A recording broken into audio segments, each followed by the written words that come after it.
The Hawkeye defense has reloaded for another outstanding season coming up in 2024.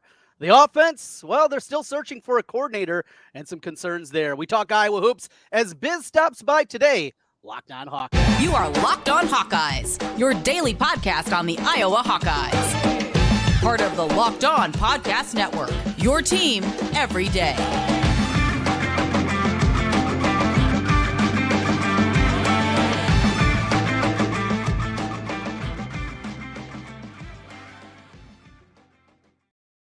Welcome in. I'm Trent Condon. That's Biz, and this is the Locked On Hawkeyes podcast. Thanks for making Locked On Hawkeyes your first listen every day. We're available wherever you get podcasts. You can also find us on YouTube. Make sure you hit the subscribe button while you're there. Helps us get in front of more Hawkeye fans. Today's episode is brought to you by LinkedIn Jobs. These days, every new potential hire can feel like a high-stakes wager for your small business. That's why LinkedIn Jobs helps find the right people for your team faster and for free. Post your job for free at linkedin.com/lockedoncollege. Terms and conditions apply. Biz, good to see you again. Happy New Year. What's happening? Not much. Digging out from a legit foot of snow over here in Eastern Iowa. I don't know what you guys got, but, usually when you hear them say you're going to get 6 to 12 inches of snow, they end up getting 4 inches. This time we may have gotten more than they anticipated over here, at least. We got nailed, so. We got the same thing in Central Iowa. It's been a battle and got everything cleared off, all looking good. 2 sweeps of the driveway, and then, of course, the plow came by about an hour later, and then digging out of that one. So need to get a snowblower. That's what I'm learning here. As I get older, you've had some back pain in your past, and, yeah, I think a snowblower is going to be in my future for next winter. Yeah, even better than having a snowblower is having a crazy neighbor who loves the snow. We're very lucky. We have a neighbor across the street who has a 4-wheeler, and he loves to just go around and just clear everybody's off. So, that's wonderful. Yeah. He's. I bought him plenty of beer over the years to keep bribing him to come back. So. Well, speaking about coming back, the Iowa defense reloading with a bunch of guys coming back. And, as this has played out, it started with Jay Higgins. We're excited about that. Jay, not just what a football player that he is, but getting Roy, his dad, back for another season, the excitement there.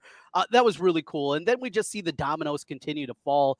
8 of the 11 starters going to be back next season. Nick Jackson was one that felt like maybe it was going to be a little bit more difficult. He comes back. There was talk about Jamari Harris. He's back. You couple that with Quinn Schulte and what he does on the back end of the defense. It's incredibly exciting what Phil Parker is going to be able to do. And as we talked about throughout the course of the season, the defense for their standards got off to a little bit of a slow start when you go back to September. There were some run game issues that they struggled with more than we're used to. But by the end of the season, they were playing at an elite level once again, and they're ready-made. I mean, they're ready to go as we gear up towards next season, and they're going to be, you would anticipate, hitting the ground running with that defense. But it shows you the power of the Swarm and the ability to bring these guys back for another year. Many of them would have been drafted. It might have been 5th, 6th, 7th round, something like that. But they would have had an opportunity at the camp. But to come back to another year, make a little bit of money doing it, and then forego the NFL for one season shows you what the Swarm can do, and good for a program like Iowa. Yeah, I really, really love what we're doing and what our strategy has been this offseason. Because like you said, for a program like Iowa, a developmental program, why not? If you're going to spend the Swarm's money, you might as well spend it on people that are known commodities and people that have already been developed. People that you've already, taught the Iowa way. Because the transfer portal's great. I mean, but for every Nick Jackson in the transfer portal, there's 2 or 3 other, people that don't hit or that just aren't good fits. And so, I think Nick Jackson is a perfect example of a guy that, it took him a month to really understand the Iowa system and what to do. And then once it clicked, he was a different football player the second half of the year. And I just think, having him another year will be great. I just think it's a great strategy. And it's a strategy that, not to compare us to Washington, because obviously we don't have nearly the offensive weapons that Washington had, but that's part of the reason Washington got to where they were this week was they had a lot of 5th, 6th year players that were, they have 9 6-year players on that team. And, fortunately they were way, way more healthy than we were this year. But, I just watching that game between Washington and Michigan, I commented to our Facebook group, that was the first national championship I can remember in at least a decade where I watched it and felt, we're not that terribly far off from those two teams. I'm not pretending that we were anywhere remotely close. I mean, we proved that we're not that close to Michigan on the field, but from a developmental standpoint and strategy standpoint, I love what we're doing. And obviously we have to unbelievably fix the offense, and we've got to make the offense, 10 times better than it is right now. But I mean, this has a chance to be historically great defense next year. I mean, and that's saying something when you're talking about Phil Parker. I mean, this defense could be legendarily good with what they got coming back. The linebacker crew is set. Defensive backfield. Quinn Schulte is an interesting one because so many people were excited to see Cohen Entringer and what he was going to be coming into next season. But Schulte, and you listen to Phil Parker talk about the defense and talking about safeties like him, just getting anybody in the right spot. I remember hearing Jay Higgins talk a little bit about that. And he's the one, though, you think a middle linebacker is kind of that quarterback. It's Quinn Schulte and what Iowa does and getting everybody in the right spot and get those run fits right. And those little things that are very difficult to measure. You just look at the stat sheet. All right, he's had one interception each of the last 2 years. He's got 60, 70 tackles, but there's so much more. And Phil Parker, he does put a ton on the plate of the free safety of what you're going to do and getting everybody right. I just think that's one that's very difficult to measure compared to some of the others. Well, to me, it's simple, Trent. If Phil Parker wants Quinn Schulte back, then we should all want Quinn Schulte back. I mean, yeah, if he is trusted by Phil and he's basically the captain of the defense. Is he the most athletic, dynamic defender of all time? No, but he's, like you said, he gets us in the right situations. The other thing that I haven't seen people talk about, but I've heard rumors that Entringer's knee injury is pretty bad from the bowl game. He got hurt during the bowl game, and I've heard rumors that it may be a serious knee injury. So I get it. People want to see more of him because he's kind of internet famous because of the hustle during the punt return. But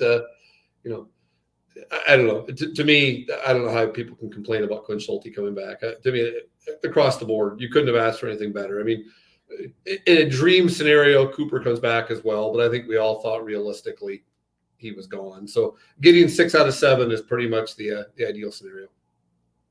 Well, one of the guys back, the only one offensively is Luke Lachey. He's got a chance to put together a good season, but it's about fixing the offense, and we will talk about that coming up. The offensive coordinator search continues.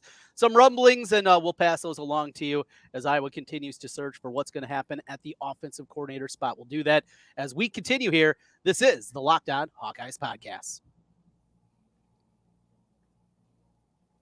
Today's episode of Locked On Hawkeyes is brought to you by LinkedIn Jobs. At the start of the new year, every small business owner is asking themselves the same question.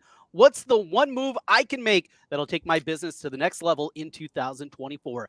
LinkedIn Jobs knows your success all depends on the team you surround yourself with. That's why LinkedIn Jobs has created the tools to help find the right professionals for your team faster and for free. Great thing about LinkedIn Jobs, if you're a small business owner like I am, it does all the heavy lifting for you. The importance of building a great team around you is incredibly important, and the right tools are there for you with LinkedIn Jobs. LinkedIn isn't just another job board. LinkedIn has a vast network of more than 1 billion professionals, which makes it the best place to hire. Hiring is easy when you have that many quality candidates. So is easy, in fact, that 86% of small businesses get a qualified candidates within 24 hours. It's why small businesses rate LinkedIn Jobs number 1 in delivering quality hires versus leading competitors. LinkedIn also knows that small businesses are wearing so many hats and might not have the time or resources to hire. Thankfully, with LinkedIn, the process is quick and easy. Post your job for free at linkedin.com/lockedoncollege. Again, that's linkedin.com/lockedoncollege to post your job for free. Terms and conditions apply.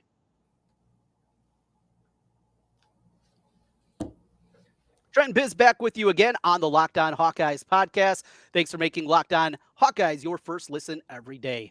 Offensively, Biz, mentioned a couple of rumblings to you, talking about it here. There's talk out there that there's some candidates, guys I think that would excite both of us, that didn't quite get the offer. The amount of money that I was willing to spend for the OC is not at the level needed to compete at the highest levels of college football anymore. And if that is true, and I don't know obviously the actual truth behind that, but if it is, I was going cheap on this hire. They're not willing to spend the $2.5-3 million it takes to get a big time offensive coordinator. That part is disappointing to me because money's there. I mean, money shouldn't be an object at this point in time with what Iowa football revenue comes in every single year, the increase in the TV. This should not be a time that you go cheap on the OC search. Yeah, I have no idea what's true or not true on the OC search. At this point, I just want it over with. It's time to make a decision and move on at this point.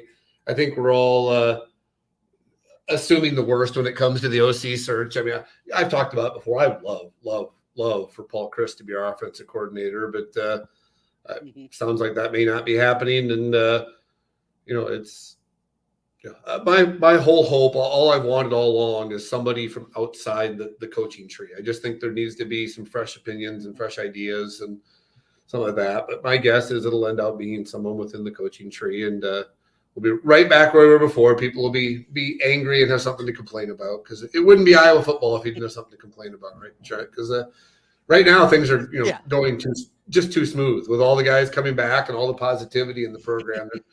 We need something to complain about during the winter. So get ready. I'm sure we'll be angry at the final decision. Well, we will. Yeah. I mean, that's the likely scenario, how it's going to play out. The interesting component, you mentioned the defense, special teams. Hey, they got to figure out kicker. They got to figure out punter with a new punter coming in for Torrey Taylor. But you feel confident that at minimum, they're going to be okay on that aspect of it. And offensively, there's a part of me that's almost like our brains have been broken over what we've seen over the last 2.5 seasons and how bad it's been. We're not asking for shooting for the moon here. I mean, just get it back to a competent level. And regardless of who the OC is, and even if it is somebody, quote unquote, from the coaching tree and somebody with the background, this thing has just got so bad the last 2 seasons, and the quarterback play has just been so brutal. It doesn't take a ton to get them back to at least being okay, right? Being a top 80 offense nationally. I mean, that's what Brian was able to do early in his career. Are they that far away that even that kind of possibility, even if it's not an exciting hire, that they can at least get back to that kind of level? Well, Trent, I mean, if we stay healthy this year, I think we're probably a top 80 offense this year. When Kate McNamara was there, they were not great, but they showed signs. But if we'd have had perfect health on the offensive side, and you had Lachey, All, McNamara, all of those guys, I mean, I think you'd have seen at least not embarrassing offense this year. So the answer to your question is, I mean, no, I don't think it's that hard to get back to 80 or 90. But as we saw this year, I mean, Kate McNamara better stay healthy, because the drop off from him to what's behind him is incredible. And same with Lachey and and without All there, I mean, Ostringer was fine, but he's not Luke Lachey, and he's not. I mean, and the wide receivers are laughably bad. So I still think we'll see at least one more wide receiver come in the spring. But one of the things they got to figure out right now is we're way over the scholarship limit, so they got to make some tough decisions on who's going before they can determine who's coming in. And so I don't think you'll see us bring anybody in the portal now in the next week or so. But once we make the decision on the offensive coordinator, those types of things, I would assume we're going to try to bring in 1 or 2 offensive guys in the spring. So yes, to answer your question, to get to 80 or 90 somewhere in there, yes, I mean, we should be able to do that. But it's sad that that's the bar we're talking about. It is, and it's not a real high one, but obviously we're not able to clear it this year. McNamara remains a question mark because he's coming off another major knee injury after having one at Michigan the year previous. There's a lot of talk about what to do this spring. Do they need to be continuing to shop? Ty Thompson was the flavor of the day last week, and he ends up committing to Tulane, and that didn't come to fruition. But you're looking at the backup spot. Deacon Hill, he's not good enough. I mean, it's as simple as that. When you go into spring, knowing that maybe you're still shopping around, I believe, and I know I'm not alone on this one, you got to give Marco Lainez the reins here. I mean, he's going to be the guy, I believe, that you have to give most of the number 1 reps to and see at minimum if he can be your backup. And if he's not your backup, then, you got to hit that portal and you got to find at least somebody competent backing up? Because we do know we had 8 games of it. It's certainly not Deacon Hill. Yeah, and the thing with Deacon Hill, I mean, I actually thought after the Rutgers game, I saw some glimmer of hope. I thought he was improving and might be a serviceable, at least backup quarterback. But as we saw, I mean, I was there in person in Florida, and fortunately, it was nice weather. It was very nice day to watch it. Embarrassing, but that was embarrassing. I mean, he looked terrible. I mean, it was bad football all around. But if we just turn on hand off every play of that entire game, it's probably a 14-0 game. And so, I mean, he single-handedly handed them 14 to 21 points. And so he's not the solution. And I guess if there's a silver lining to how bad that bowl game was, hopefully everybody understands that now, that he can't be your option at backup next year. He just can't. And so, but knowing the stubbornness of Kirk Ferentz, he probably will be. Yeah, very, very true. Biz, anything else on football before we get into a little hoops talk here? No, like I said, I'm just ready for the offense coordinator hire to be made and move on and just pull that Band-Aid off, because the longer it hangs over our head, the more frustrating it gets. They have to know at this point what the decision is. So I'm hoping here in the next week or so we'll get some finality on it, and we can start like I said, start complaining about that instead of whatever else we're complaining about today. Well, speaking of complaints, we got a little men's basketball talk coming up. We'll talk about the women as well as they prepare tonight for the road trip over to Purdue, setting up a huge matchup on Saturday against Indiana. Should be a fun one inside of Carver Hawkeye Arena. We'll do that as we continue. This is the Locked On Hawkeyes Podcast.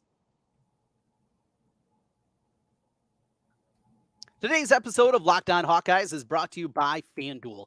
The NFL regular season is wrapped up, but there's still time to get in on the action with FanDuel. It's America's #1 sportsbook. Right now, new customers get $150 in bonus bets guaranteed when you place a $5 bet. That's $150 in bonus bets, win or lose. That sounds pretty good to me. The app, it's super easy to use and so many different ways to bet. You can play same-game parlays. How about this? Not just same-game parlays, live same-game parlays. Watch the game for a while, see how it's playing up, and then jump in with your own same-game parlay. Find bets on the new Explore tab, and you make a parlay, or see what other people are hitting on the Parlay Hub. A lot of different ways to play those most popular parlays, and a whole lot more at the FanDuel Sportsbook.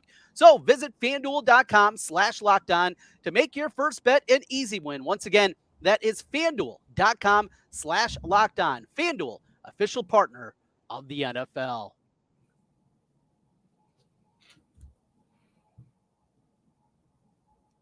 Back with you one final time on the Locked On Hawkeyes podcast. Trent and Biz talking Hawkeyes with you. Time to talk some basketball. Kick things off as the men matchup against Nebraska looks a little saltier after the Huskers run away from Purdue last night on Peacock and get the easy victory, 88-72. Looks like Fred Hoiberg finally has the Cornhuskers maybe being an NCAA tournament team. We'll start right there. A week ago, they get the first win on Saturday in Big Ten play against Rutgers. Good game inside. I mean, you're going against a Murray, a really talented big guy. I thought Owen Freeman was excellent. We saw some good things out of Cricky. Came out both halves, started off incredibly well, and get the victory against Rutgers. Not a great Rutgers team, certainly not the team we've seen the last couple of seasons, but kind of at this point, a win is a win for the men's side.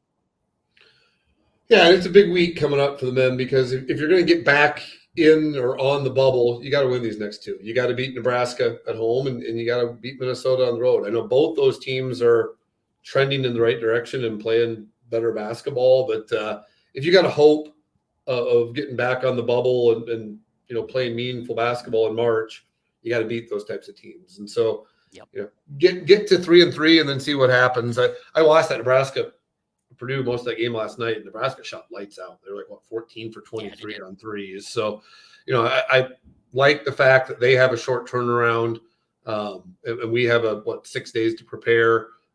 Nebraska's been a totally different team at home than they have been on the road. So, I think certainly they're gonna have our full attention after how well they played last night. So, and they beat us twice last year. So I would think we should be plenty motivated to come out in front of the 2,000 people that will be there on Friday night. And there's supposed to be another snowstorm coming Friday, so there could be an epically low attendance at Carver for that game. But just treat it like the COVID year and pretend you're playing in front of nobody and come out and get a victory.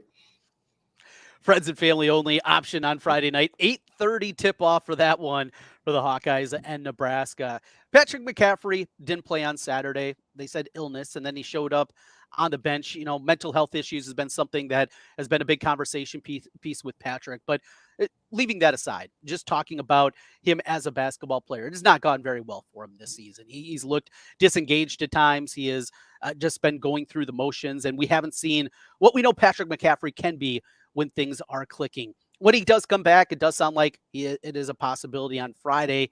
Is this something where maybe you just bring him off the bench, see if that's something that can ignite him? Because it's just been a very frustrating year, I think, for Patrick McCaffrey. Yeah, I hope that's the case. I'd like to see him obviously get better from a mental health standpoint. And I'd like to see him end his career on a high note. But at this point, I think it's best for everybody, best for him, best for the program, best for the other players in the team, for him to play a limited role on this team. I mean, have him come in, be a spark off the bench, play 10, 15 minutes a game, and just start there. And hopefully it progresses and he can get back to what we saw a year or two ago. Because you're right. My dad always mentions the fact that he kept track. There was an 11-game stretch where he didn't get a single offensive rebound. That is almost unfathomable for a 6'9" athletic guy to not get a single offensive rebound in 11 games. And he's not, for whatever reason, he's not playing at the level that we've seen in the past. And I don't know what the answer is, but to me, the answer is clearly not throwing back in as a starter. It can't help anybody right now. So I hope he's back. I hope he plays. I hope he contributes. But I don't know. More importantly, at this point, I hope he's just doing okay generally. I mean, he's obviously had a roller coaster the last couple of years. Over on the women's side, a matchup against Purdue tonight on the road, and then Saturday, a huge matchup with Indiana coming to town. Of course, the last time the Hoosiers were in the building, Caitlin Clark with a walk-off winner at the end of the regular season. Mackenzie Holmes, she's a load inside, and it's been very interesting as we've seen those minutes really dissipate for the two, I guess, main post players or centers kind of on this roster. Hannah Stuelke's a 4-5 type, but we saw beginning of the year, I think a lot of people thought it was going to be Addison O'Grady that got the start. Not the case. She hasn't played a ton of minutes. Goodman's played a little bit more, but obviously not a ton. Does the game plan have to change on Saturday night against Holmes and what Indiana does? Or do you think that Coach Bluter and company, hey, this is who we are, and it's going to be a whole lot of Hannah Stuelke playing the 5?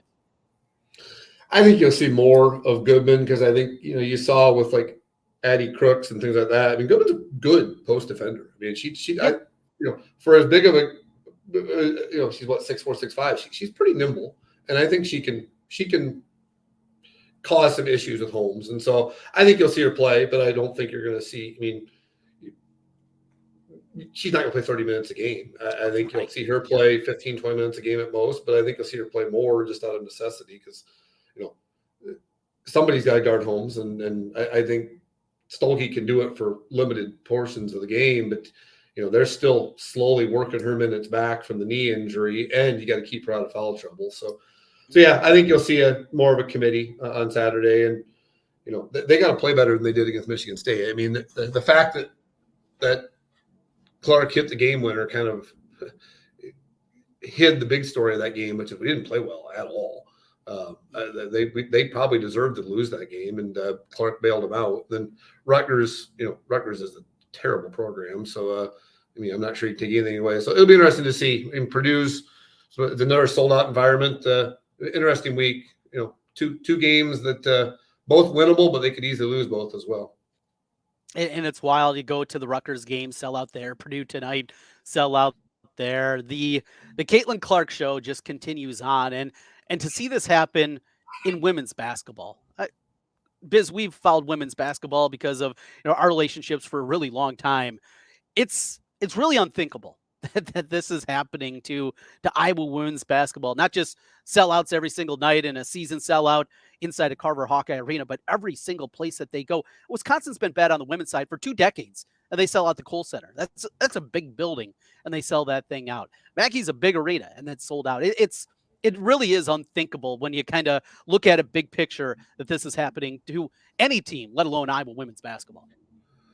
Yeah, I mean, it really is amazing. And she has become a true rock star, and people show up, 2 or 3 hours in advance just to get a glimpse of her. And it has to wear on her. I mean, I know it's still open that she may come back next year, but I don't see any chance she's coming back next year. I mean, this has to be just draining on her. And I'm not saying playing for WNBA will be less draining, but at least she won't be the only. I mean, it's got to get frustrating because, I mean, the Iowa women's team outside of her is what? They're probably a 500 team. I mean, let's be realistic. Yep. Without her, I mean, they're 500 or slightly better in the Big Ten. And so she's got a lot of pressure and a lot of weight on her shoulders. And how she continues to handle it the way she does. I mean, sometimes her emotions get the best of her on the court, but how she handles herself after games is just incredible. I mean, the amount of time she spends